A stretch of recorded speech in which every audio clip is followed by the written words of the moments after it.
Right then, picture the scene. It's May 23rd, 2025.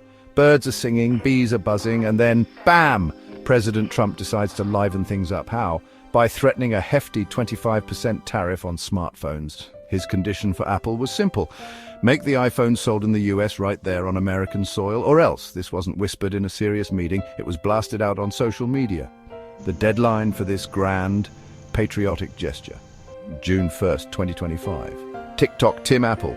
This was a direct threat, a fiscal gauntlet thrown down with all the subtlety of a rhinoceros trying to tap dance. The message was clear: shift your entire multi-billion-dollar globe-spanning manufacturing operation in a matter of days or face the financial consequences. The former, and possibly future president, has a bit of a history with tariffs, doesn't he? He treats them like his favorite condiment, slathering them on everything in sight. This particular tariff threat, however, had a laser focus on Apple, at least initially. The implication was that Apple, a titan of American innovation, was somehow less American because its products were assembled overseas. And this wasn't an isolated incident of tariff mania. Trump also threatened a 50% tariff on all imports from the European Union because trade talks had stalled. So, why all this fuss about China and Apple? Well, it turns out Apple and China go together like tea and biscuits. A staggering 90% of iPhones are assembled in China. It's an astonishing figure, highlighting how deeply intertwined Apple's fortunes are with Chinese manufacturing might. And it's not just the iPhones. Around 80% of iPads and 55% of Mac products are also produced in China. This isn't some casual fling. This is a long-term, deeply committed manufacturing relationship. China became the world's workshop for a reason. The scale of the workforce, the flexibility to ramp up production, and the highly specialized skills. But this heavy reliance on a single country comes with risks. Trade wars, political tensions, unexpected lockdowns. For a company like Apple, this kind of vulnerability is suboptimal. In the face of presidential pronouncements and tariff tempests, you need a steady hand on the tiller, and for Apple, that hand belongs to Tim Cook. He's not the flamboyant showman his predecessor was. Cook is more the quiet strategist, the master of logistics. While one man was tweeting in capital letters, Cook was, presumably, calmly assessing his chessboard. In response to earlier rounds of tariffs and trade tensions with China, Cook had already begun a subtle but significant shift in Apple's manufacturing strategy. He announced that most iPhones destined for the US market would, in the future, be sourced from India. And for iPads and other devices, the gaze was shifting towards Vietnam. This wasn't just about dodging the latest tariff bullet, it was about building resilience, spreading the risk, and future-proofing Apple. This diversification is a classic Tim Cook move, pragmatic, far-sighted, and executed with a minimum of fuss. The goal was clear: reduce Apple's overwhelming dependency on China. US Treasury Secretary Scott Bessent mentioned ongoing discussions with Apple's CEO about bringing more of Apple's supply chain to the United States. For now, the focus was on India and Vietnam. Let's talk about India, a nation of over 1 billion people, a burgeoning tech scene, and an increasing allure for global manufacturers looking for an alternative to China. Apple, under Cook's guidance, has been steadily ramping up its operations there. We're now at a point where a respectable 10 to 15% of iPhones are assembled in India. Tim Cook's announcement that most iPhones sold in the US would soon be sourced from India was a masterstroke of strategic communication. It directly addressed Trump's "make them here" demand, but with a clever twist. Here didn't necessarily mean America. This move was designed to placate, to demonstrate flexibility, and to show that Apple was taking the concerns seriously. The Indian government has been keen to attract high-tech manufacturing, offering incentives and trying to create a more business-friendly environment.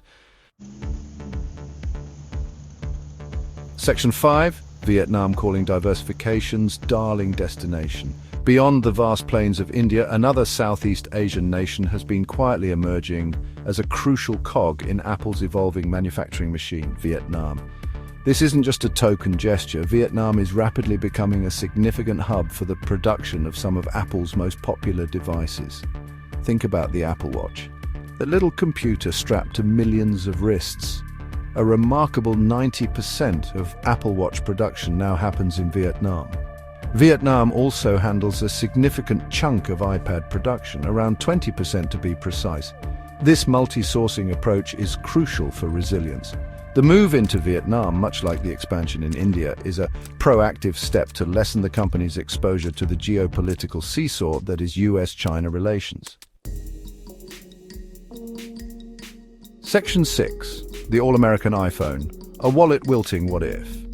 Now let's address the elephant in the room, or rather the iPhone in the Made in USA box. Trump's repeated insistence that Apple should manufacture its phones domestically for the US market sounds appealingly patriotic on the surface, but have we considered the price tag? Because, spoiler alert, it's not pretty. If Apple were to shift iPhone production to the United States, the cost of your beloved device would skyrocket.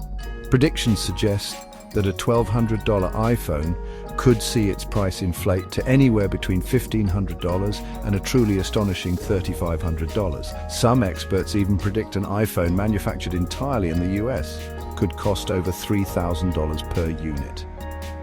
Why such a dramatic increase? Labor costs in the US are significantly higher than in China or Vietnam. Then there's the small matter of the entire ecosystem of component suppliers, many of which are also based in Asia. Recreating that intricate network stateside would be a monumental undertaking. So whilst the idea of an all-American iPhone might play well at a political rally, the economic reality is a rather harsh wake-up call. Section 7. Pundits and Predictions, the Soothsayers of Silicon Valley and Washington. When presidents talk tariffs and tech titans shift supply chains, analysts pop up like meerkats. Mary Lovely suggested Trump's tariffs are a negotiating tactic but warned of portraying the US as unreliable. Ben Wood highlighted challenges for companies like Apple due to unpredictable US policies. Analysts pointed out the difficulty for Apple to shift manufacturing from China to the US. Trump's proposed tariffs would apply to all smartphones made abroad, not just Apple. Experts agreed that reshoring iPhone production to the US is improbable. The existing supply chains in Asia are too entrenched and cost-effective. Political rhetoric often collides with economic reality. Section 8. Beyond Apple, the EU, global markets, and a world of worry. This tariff drama wasn't just a two-hander between Trump and Tim Cook. The ripples spread much further, causing consternation across the pond in the European Union and sending shivers through global financial markets. Remember that threatened 50% tariff on all EU imports? Well, that certainly got Brussels' attention. Maros Sefcovic, the EU's top trade official, responded with a tone of weary determination, emphasizing a commitment to a fair deal, but also a readiness to defend EU interests. Trump's justification for these EU tariffs centered on the trade deficit. He cited a $236 billion trade deficit in goods with the EU. Depending on how you slice the numbers, the US trade deficit with the EU was either enormous or moderately sized. Trump naturally preferred the bigger, scarier number. The stock markets, those ever-reliable barometers of investor anxiety, did not take kindly to all this tariff talk. On May 23rd, the day of Trump's pronouncements, the S&P 500 index took a tumble, falling by approximately 0.67%. The potential for widespread tariffs caused genuine concern, leading to a decline in stock prices and immediate market volatility. The broader implications were significant, affecting the stability of global trade relationships and the overall health of the world economy. Section 9. Cook's Gambit Checkmate in the tariff chess game. So, where does all this leave us? We have a former president threatening tariffs with the enthusiasm of a toddler discovering a new, very loud drum. And we have Apple's Tim Cook navigating this chaos with the calm precision of a bomb disposal expert. Cook's strategy of diversifying Apple's manufacturing footprint, particularly by expanding in India and Vietnam, looks less like a panicked reaction and more like a shrewd, long-term genius move. This wasn't just about dodging Trump's latest salvo, it was about building a more resilient Apple. The diversification away from an over-reliance on China is a monumental task, one that will take years, if not decades, to fully realize. Cook is steering the Apple supertanker towards a future where its manufacturing eggs are in several carefully chosen baskets. This reduces vulnerability to geopolitical shocks, trade disputes, and any other unforeseen disruptions that might occur in one particular region. It's about spreading risk, which is business 101, but on a scale that most of us can barely comprehend. Ultimately, Tim Cook's response to the tariff threats highlights a fundamental truth about modern global business: adaptability is paramount. Apple, under Cook, appears to be doing just that.